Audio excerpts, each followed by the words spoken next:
Você nasce, vive e morre na Terra. Mas e se a própria vida não tivesse nascido aqui? E se ela fosse uma passageira viajando por milhões de anos antes de encontrar o seu lar? Nós assumimos que a vida brotou de um caldo primordial, um berçário terrestre onde as condições se alinharam. É uma história que faz sentido. Mas há uma outra, mais antiga e silenciosa, que sugere um começo diferente.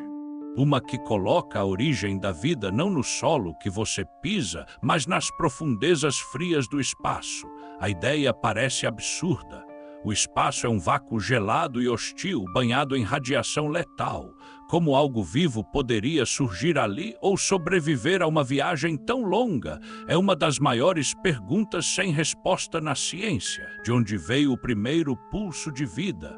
O que eu investigo com você hoje é a panspermia. Não é a história de naves alienígenas trazendo vida. É a hipótese de que a vida, ou os seus blocos construtores, pode ter se espalhado de planeta a planeta, ou até de sistema estelar a sistema estelar, usando os objetos mais banais como veículos. Imagine meteoritos, cometas e até poeira cósmica. Milhões deles caem na Terra todos os anos. Alguns são do tamanho de uma pedrinha, outros de um carro. Eles trazem consigo uma amostra de outros mundos, e o que eles carregam, às vezes, é surpreendente. Nós já encontramos moléculas orgânicas em meteoritos que caíram aqui. Aminoácidos, por exemplo, são os tijolos fundamentais das proteínas, a base de toda a vida que conhecemos. Eles não foram formados na Terra, viajaram por bilhões de quilômetros, atravessando o vácuo gelado antes de chegar ao nosso planeta. Ainda mais intrigante é o material colhido em cometas e asteroides. Lá, as sondas espaciais encontram uma sopa complexa de compostos de carbono, nitrogênio e hidrogênio, os elementos básicos para a vida. Eles se formam em nuvens de gás e poeira interestelar nos recantos mais distantes da nossa galáxia. Isso significa que o material bruto para a vida não é exclusivo da Terra. Ele é onipresente no cosmos. Ele chove constantemente sobre o nosso planeta, um presente silencioso do universo. Mas uma coisa é ter os ingredientes, outra é ter a receita ou até mesmo o prato pronto. Será que a vida, em sua forma mais simples, conseguiu fazer a viagem? Ela pode ter chegado aqui, não como uma semente germinando, mas como um esporo adormecido, esperando o momento certo para despertar. A vida pode ter sido um presente que já vinha empacotado, viajando pelo vazio até encontrar um lar. Os mensageiros do cosmos não são naves, mas rochas. A observação de meteoritos, por exemplo, confirmou a presença de aminoácidos, os blocos essenciais para a formação da vida como a conhecemos. Isso é um fato. Não são apenas ingredientes isolados, é a matéria-prima organizada, pronta para montar as grandes estruturas que compõem cada célula do seu corpo. A teoria da litopanspermia, por sua vez, eleva esta ideia.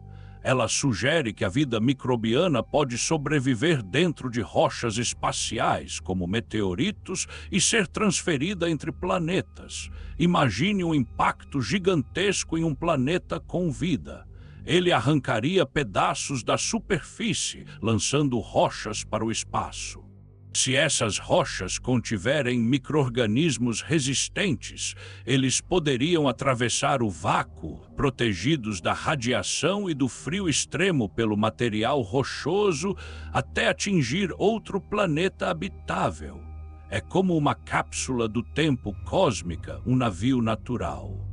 Um experimento em laboratório, uma observação, mostrou que certos micro-organismos conseguem resistir a condições extremas simuladas, muito parecidas com as de uma viagem espacial. Essa capacidade de sobrevivência não é uma invenção. Certas bactérias e esporos na Terra conseguem suportar doses elevadíssimas de radiação, temperaturas congelantes e o vácuo. Eles entram em um estado de animação suspensa, quase uma hibernação.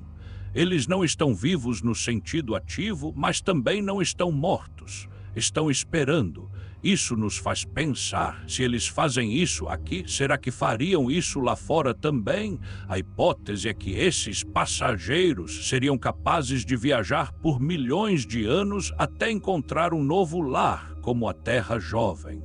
Neste ponto da investigação, você talvez esteja se perguntando mais sobre essas perguntas sem resposta que o universo guarda. Se você se interessa por esses segredos, considere se inscrever no Código Galáctico e deixar o seu like. Isso ajuda a levar essas reflexões para mais pessoas que, como você, buscam entender a vida e o cosmos. E talvez mandar este vídeo para um amigo que se sente intrigado por estes mistérios também. A panspermia não resolve a pergunta sobre como a vida começou. Ela apenas sugere um método de transferência. É como um envelope que entrega a carta, mas não escreveu a mensagem.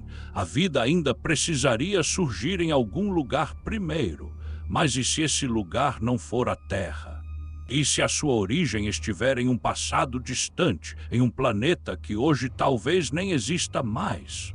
O conceito da exopanspermia leva essa ideia ainda mais longe. E se a vida vier de outro sistema estelar? Seria uma jornada muito mais longa, com desafios ainda maiores.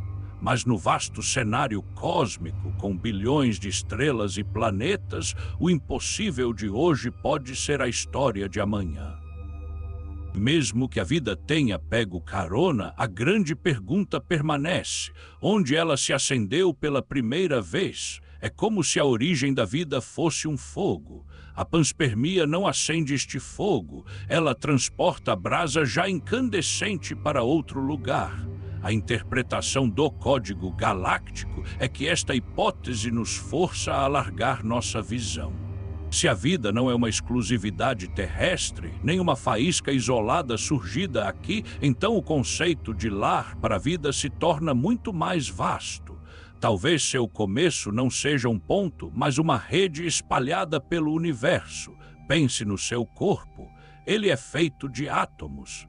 Estes átomos foram forjados em estrelas que morreram há bilhões de anos antes do Sol existir. Você é literalmente feito de poeira estelar. Se a panspermia for real, esta mesma lógica se estende à sua própria existência. Seus primeiros ancestrais não vieram de uma caverna na África, mas talvez de uma rocha de um planeta distante. Isso não nos tira a importância, pelo contrário. Revela que a vida é um fenômeno resiliente, capaz de atravessar o espaço-tempo, um viajante incansável. Seus primeiros antepassados podem ter sido sobreviventes de uma jornada épica que nem conseguimos imaginar. A ciência ainda não tem a resposta definitiva para esta grande pergunta sobre a origem inicial da vida. Ela pode ter surgido na Terra ou pode ter vindo de fora. O que sabemos é que o universo é um palco imenso, com possibilidades que desafiam a nossa compreensão. Seu corpo existe por uma sequência de eventos cósmicos que, de alguma forma, culminaram em você. Onde você acha que a vida terrestre encontrou sua primeira chama? Aqui na Terra ou num lugar muito mais antigo e distante? Se você busca entender estes mistérios da existência, inscreva-se no Código Galáctico. Um vídeo novo a cada 3 horas para você ter